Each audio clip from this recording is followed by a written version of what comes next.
answer your question you had before. You don't have an optimal orientation. Now you got to sit down up here and you consider, you know,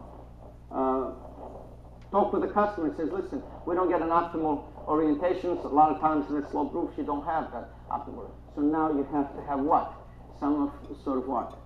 Of differences in the amount of solar radiation you're going to get. You're going to explain to the customer, and that's what the fact is.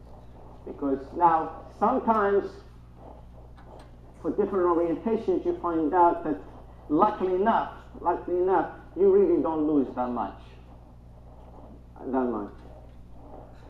with the differences on the azimuth. So that may not be too significant. But again, you have to explain, because in a large system, a certain percentage loss, it would affect the system itself.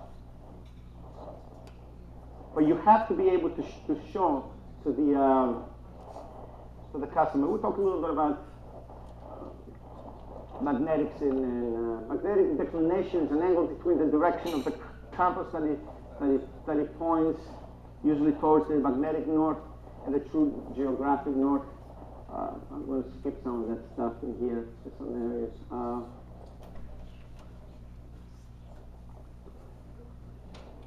And go into shading analysis up here. Okay. Now, shading. Okay. This is extremely important. Okay. If you have any kind of shading, the amount of reduction that you get in the performance of the collectors is a lot. Okay. If you have 10% shading, it would affect the energy gain for about 10%. So there's a lot. So what you want to do is you want to eliminate the possible shadings, okay? And they are, if there's anything on the performance that you have to worry about, it is shading. So depending on the magnitude and the location that you have of the shading, it can be really disproportionately very high. In a worst case, if you have 10%, you can reduce the output as much as 90%, which means you might lose the whole what? Output of the panel. Now the book does a really good job on it, explaining, and it shows you a little picture on it, and I believe I have it here,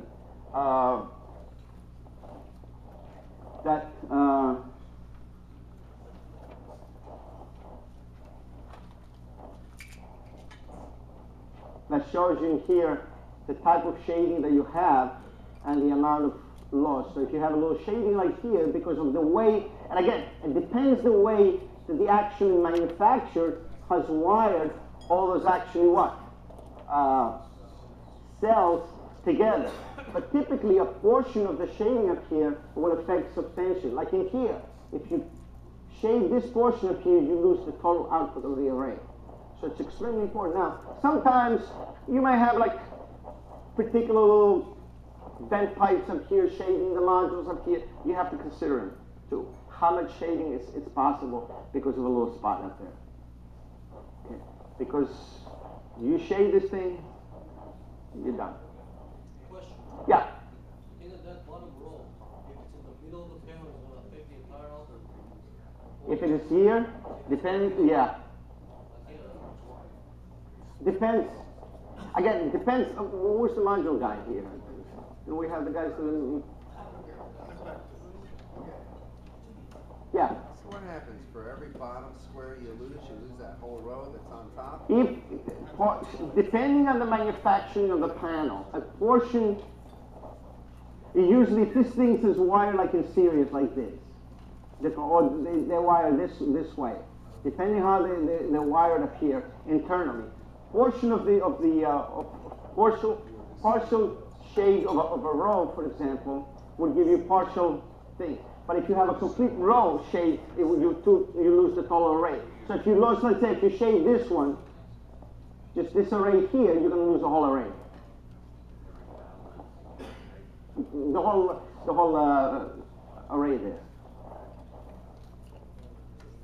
Now, the book, this is why sometimes the interconnections, the interconnections, okay, we had a question during the intermission up here, each module has a polarity identification, a polarity of positive and negative, and there's a way that you can interconnect them so situations like this can be handled. So you don't lose, if you have 6 modules or 10 modules, you might lose one array but under a shading condition, but you can still have the rest of the array performing well, okay?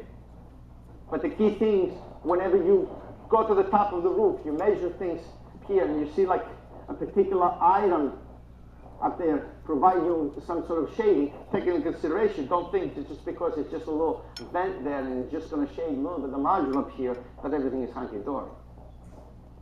You got to do your homework. Yes, you had a question? No. That's why the instrumentation that I pass around is extremely important. Yes, sir? One question. Is there a place on the internet where you can log in your zip code and it shows you the horizon and east to west? And yes. Do you know if there's anything like that? There's a tremendous information about weather data, about location, about directions, positions, and everything for every particular location you want. But this is something we could use, really? Yes, yes, yes.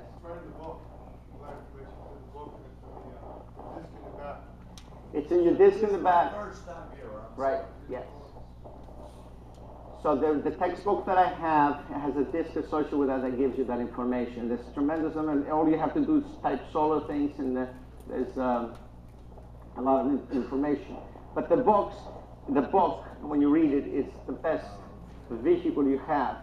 You got to also understand, I'm repeating again, a lot of the stuff we repeat over and over again because eventually it's going to sink, and we're going to realize that we have to learn it before we go ahead and do things.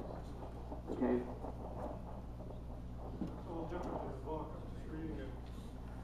The book says on the left there, some power loss, and the other substantial. Up there, the slide, it says substantial or complete loss. I guess that's different than this book. What is it? The book here, on the left there, it actually just says some power loss. And Yeah. on the right, it says substantial, not complete. I guess that's not the same book. It depends again on the manufacturer. Trust me, you lose a row like this, you're not going to get much out of it. Trust, And for some of the guys who actually install this thing, yeah, you're going to get maybe a little bit. But unless you get quite a bit practical application, you get a situation like this, you're going to lose the panel. Okay. Yes? On that, does it matter then, if you spun the panel around, would you still get the same amount of power loss, or is it because it's different in the wiring side, you'd get better? Depends on the manufacturer, but from the practical point of view, for us as electricians, you lost a row, you lost pretty much the array. Okay. Now, I can't go into details at every unique manufacturer, whether you're going to get maybe 10% of the module, or you're going to get 3% of the module, or you lose a row, you're going to lose, Yeah. Listen, you electricians, you designer, you like to work in a rule of thumb things, flip the things and go. I never know that you're going to be analytical. Yes, you know what it is? The question was, if you lose, do you really prove it? How are you going to do it, really? There were ways to do it. You go up there to the back of the modules, you shine them, you short circuit them, and you see what are you going to get. You measure the current, you measure the voltage, you know the amount of watts. That's part of the what? The analysis that you can do. Do you really want to do that as electricians? Well, yeah. If you really want to see that particular, vent pipe up here, how much really problem do you have? When you really, you want to shade it? Yeah, how are you going to shade something if you want to shade?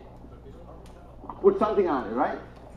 Put a blanket on it, then you're going to see it. Again, part of the troubleshooting up there later on we're going to do when you have to troubleshoot some of those things. How are you going to do it? That's how you're going to do it. But the concept is when you go up there, the objective of the presentation is when you go up there, just pay a lot of attention to shading. Shading is going to kill you because you've got few panels don't give you power, you're going to be in trouble. Also, a lot of the take in consideration the shading priority, because most of the times, most of the solar radiation, you're going to get the maximum of it sometimes between 9 and 3 p.m.